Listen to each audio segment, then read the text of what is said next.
standing firm against Russia. If Vladimir Putin thought conquering Ukraine would be easy, he was sorely mistaken.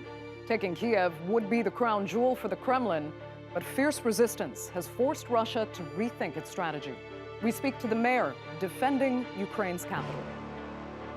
I'm Andrea Sankey, and today's newsmaker is Vitali Klitschko.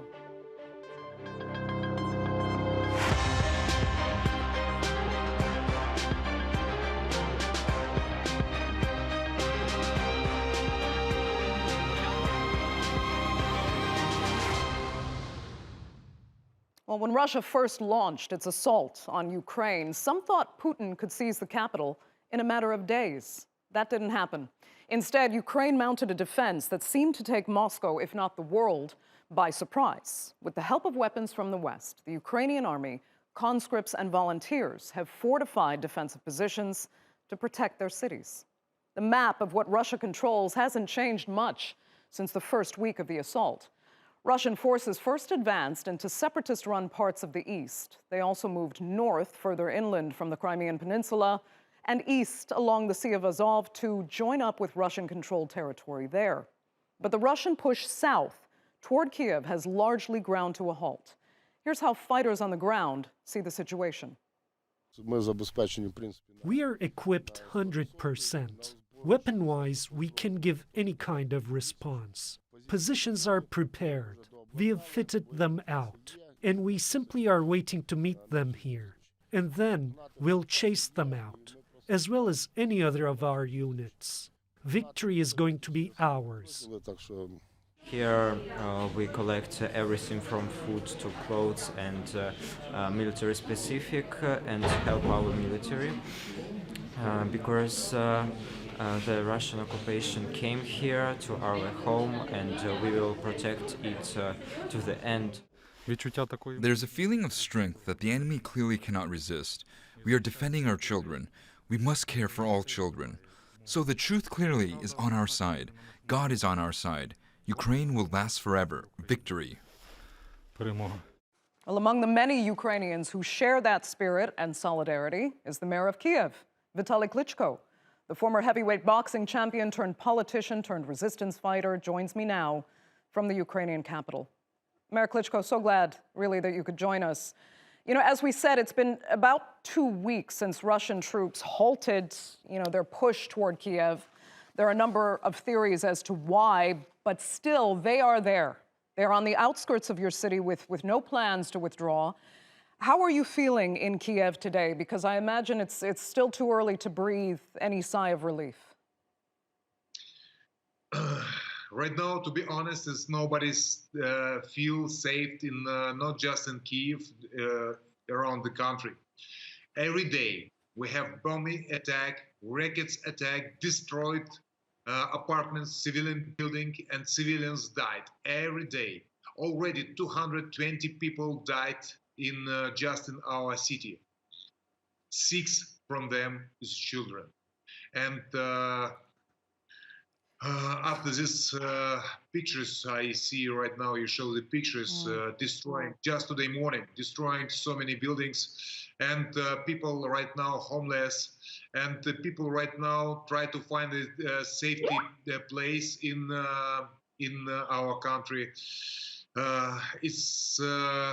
I can imagine. It must be horrific for you and for everyone on the ground there. But I have to ask you this. I mean, this is the frightening prospect that if Putin, further strengthens his resolve, and then the human suffering becomes even worse, where, if anywhere, would you see scope for compromise? Or is this a case, in your opinion, of absolutely no surrender for Ukraine after what you feel Russia has done? Compromise. Is this war compromise? The good question, where is the compromise? I have to say bombing Kharkiv or Mariupol and Kiev not is a compromise? Which compromise if Russians coming here to Ukraine and killing civilians, destroy the city, Kharkiv, destroyed, Mariupol, destroyed. The city is satellite city of Kiev. Bucha, Irpin, Gostomel, Borodenka, it's not exist anymore. It's totally destroyed. We evacuate 30,000 people there. How many people died? We don't know because we can count it, the people who died there. It's, Right. I don't know which compromise. Then Just one answer. Go away. Russians, go away from our country. You This must find compromise. it just laughable then that Russia has actually been blaming the West for derailing peace talks because it is supplying your defense forces with the weapons that you have requested. Russia now says it's the West derailing the peace process. It's a war not just against Ukraine. We defend not just Kiev in our country. We defend the values, international values. We defend international principles. If someone thinks this war doesn't touch him, it's wrong vision. This war can touch anyone to European continent. They can touch so many people who live from his houses and try to find safe place in Europe. That's why we're fighting not just for Kiev, we're fighting not just defend our country. We Okay. defend one. Mayor Klitschko, if you don't mind, I'd actually like to listen to one of Putin's most recent speeches, a piece of it, because it would seem to be a very bizarre appeal to Russian nationalism and, not just to oligarchs abroad, but those Russian speakers who dare to identify with the West. I want you to listen quickly. Совсем не осуждаю тех, у кого I am far from criticizing those who have villas in Miami or the French Riviera, who cannot make do without foie gras, oysters, or gender freedom, as they call it. That is not the problem, not at all. The problem, again, is that many of these people are essentially over there in their own minds and not here with our people and with Russia. In their opinion, it is a sign of belonging to the superior caste, the superior race. People like this would sell their own mothers just to be allowed to sit on the entry bench of the superior caste. They want to be just like them and imitate them in everything. But they forget or just completely fail to see that even if this so-called superior caste needs them, it needs them as expendable raw material to inflict maximum damage on our people. Mayor Klitschko, in essence, he's been calling anyone who isn't loyal to Moscow or that identifies with the West a traitor. You speak Russian. You grew up in the Soviet Union. Your own father served as a general in the Soviet Air Force, yet Putin considers people like you traitors. How do you reconcile that? In half of my body is Russian. Russian part in my body. Because my mom is Russian. We have nothing against Russians, but we have a lot against Russians' aggressive politics. What they doing? Exactly the same fingerprints in Transmission, in Georgia. Exactly the same fingerprints was in Lugansk, Donetsk, and right now in all Ukraine. The aggressive Russian politics. And regarding Russians, the reason of this war, because Russian and Putin want to rebuild Soviet Union, want to rebuild Russian Empire.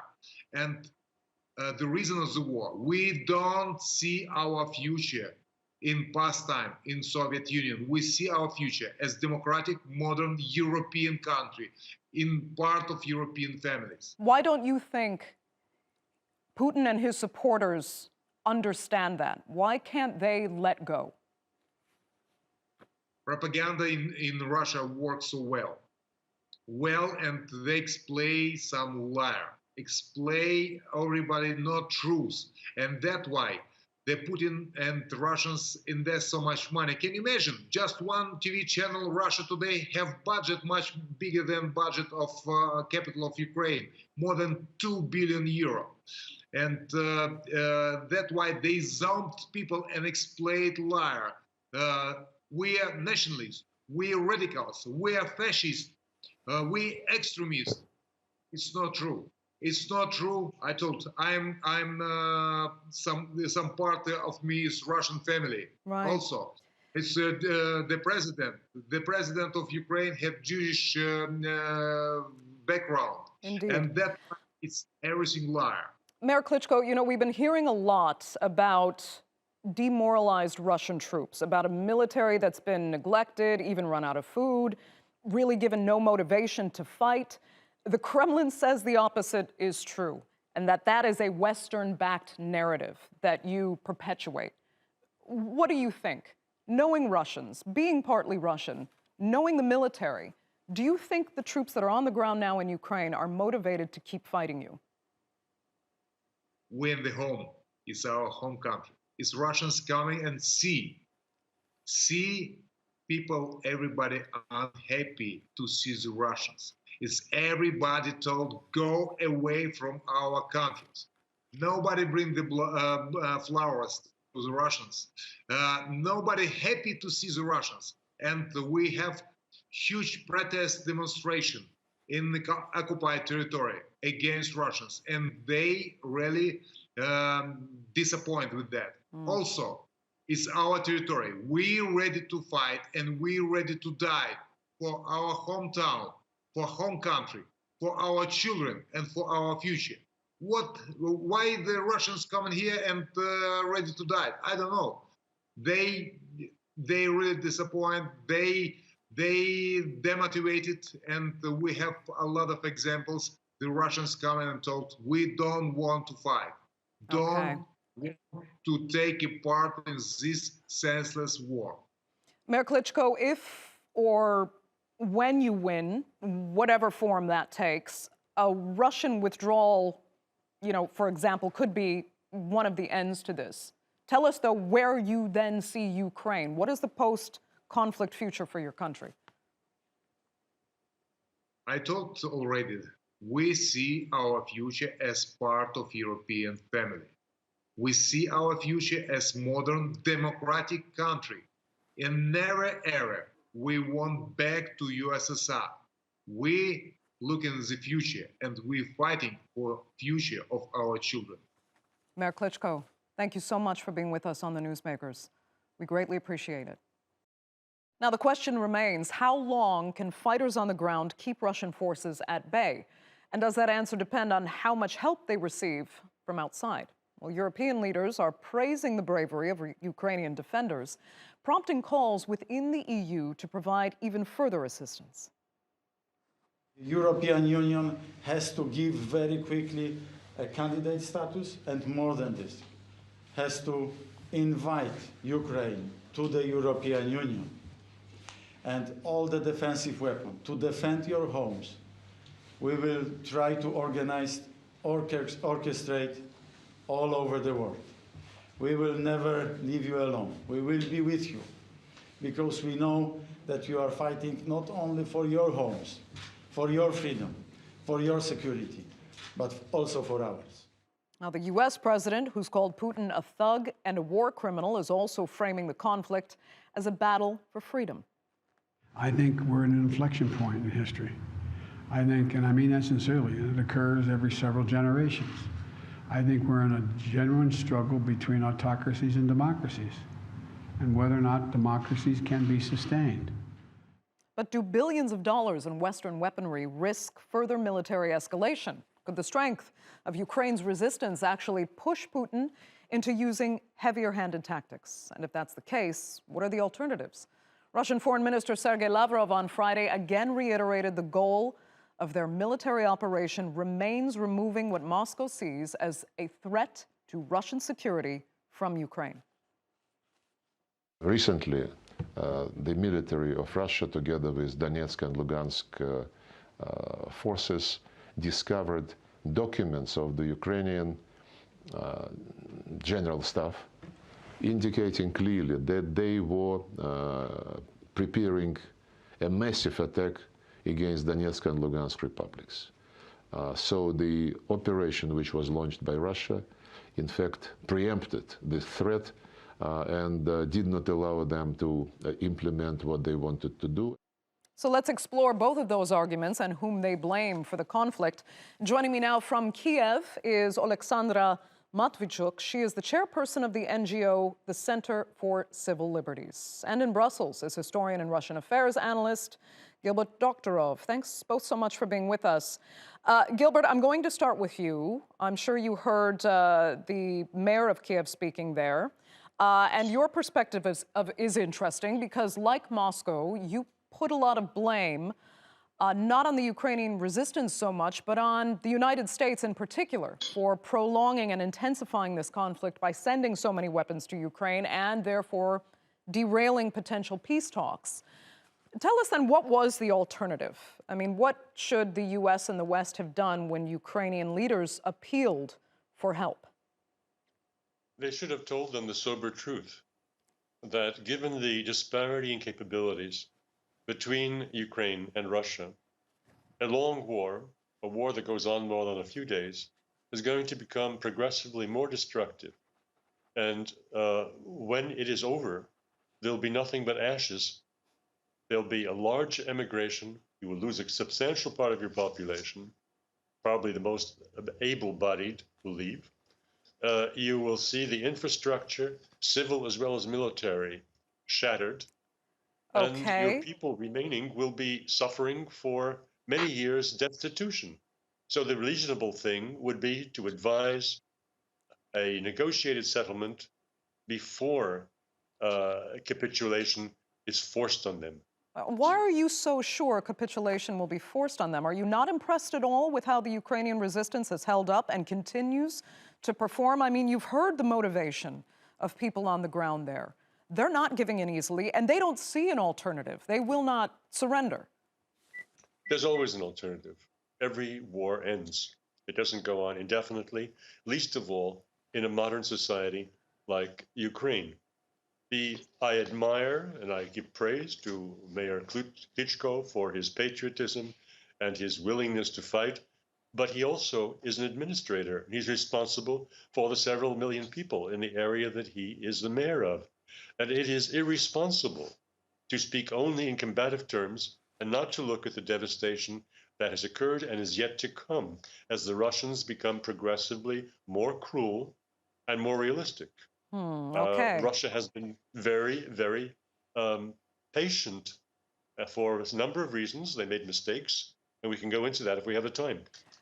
Let me get Oleksandra's opinion first on what she's heard you say. I mean, Oleksandra, do you think it's fair? Has providing military assistance to Ukraine been exacerbating the conflict? And is, this a foregone conclusion that Ukraine will have to give in to at least some of Russia's demands? I have two comments. First, we have no choice. For Ukrainians, if you take all recent and sociological polls for past years, freedom is the most important value. So we will fight for our country, for our people, and for freedom. And second, I have been documenting war crimes for 8 years already, before this new large-scale invasion started. And I saw what's going on in the occupied territories, in the territories which give up, as the professor suggests us to do. In these territories, in order to save this control over civilians, Russians started organize a terror.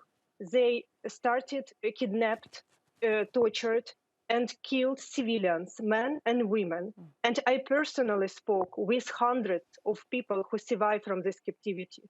And they told me that how they were beaten, how they were raped, how their fingers were cut, how their eyes were pulled out with spoon, how they were tortured with electricity. Sorry, but it's not alternative at all. We will never give up.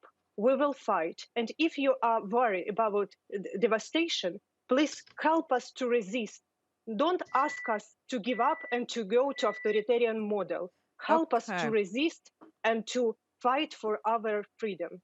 Gilbert, I mean, do you not see capitulation as a sort of almost appeasement to Russia? Because so many are asking and saying, actually, Russia will not stop at Ukraine.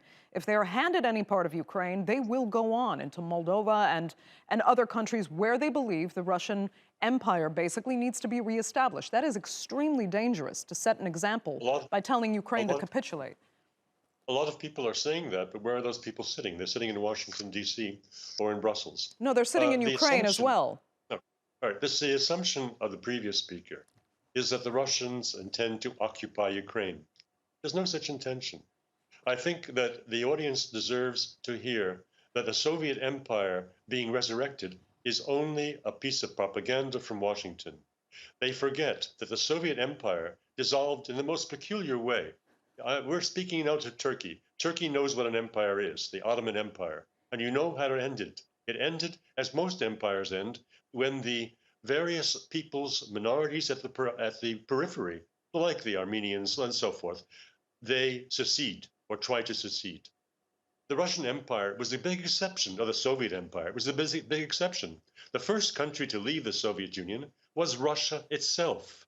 That is not supposed to happen, and you have to look at what that means. Okay. For the Russians, the empire was a net loss, and Ukraine would be a net loss. They have no intention of putting up It's confusing because we've heard Putin talk about, reuniting the Russian motherland and all the nationalism he appeals to. So let me get the perspective then of Oleksandra, because, do you think Russia really has no intention of occupying Ukraine? Is this all an exaggeration of Western media?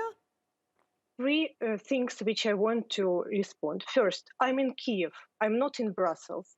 I'm in Kiev, which are deliberately shelling by Russian missiles. And I don't know what will be with me personally within several hours. Second, what do you said is confronted by the Putin's own word, because Putin's told that the most tragedy of 20th century was ruin of Soviet Union. And he clearly stated in his München speech several years ago that Russia will restore this, and he will not stop in Ukraine. And you told about some Western propaganda. Please, if you are a scientist, go and look to the Russian TV channel. They openly said in a lot of programs by the famous Russian propagandists Solovyov and Skabeyeva, they will not stop on Ukraine. They will go further. So I really don't understand how people from safe places can advise us, Ukrainians, who now dying for a freedom of free world, to give up. How these people can told that they have some set of devastation and refuse us from the weapons in order to protect our civilians. It's very cynical, frankly speaking. Sorry for my direct speech. I'm not politician. I'm not diplomat. I am a human rights defender, and I ask you to solidarity if you can do this solidarity for sure. Okay, Gilbert, I can give you a minute to respond. Well, of course I watch Solovyov, and of course I watch 60 Minutes. And I can tell you, it takes a great effort to do that now because of the censorship imposed in all of Western Europe on Russian media. It's not just RT and Sputnik that have banned, but all of Russian news agencies are subject to massive attacks, which deprive an audience in Western Europe of hearing the Russian point of view. In any case, I will not get into a spitting contest over what she thinks these people are saying versus what I know they are saying. Russia does not want an empire because it does not want to support parasites anymore. And from the point of view of Moscow, your country is a parasite. Sorry. That's the way it is. The Baltic states are not needed. They would also be parasites. So Russia does not want to reestablish a loss-making empire. It wants to secure its security. End of discussion. Oleksandra, go ahead, very quickly. One concrete example. I interviewed one young woman from Donetsk, which was kidnapped because of her pro-Ukrainian sympathy, and he was pregnant, and he was tortured, and he was told that he will release only when he provides some interview to so-called Russian journalists. And when this Russian journalist from TV channel Russia 24 appeared, they asked her to sit in a position to hide your pregnancy, because she has to say publicly to the Russian TV, which is prohibited, and as a professor told, and this is a huge problem. they ask you to hide your position because it ruins the story that he is a sniper of Tornado.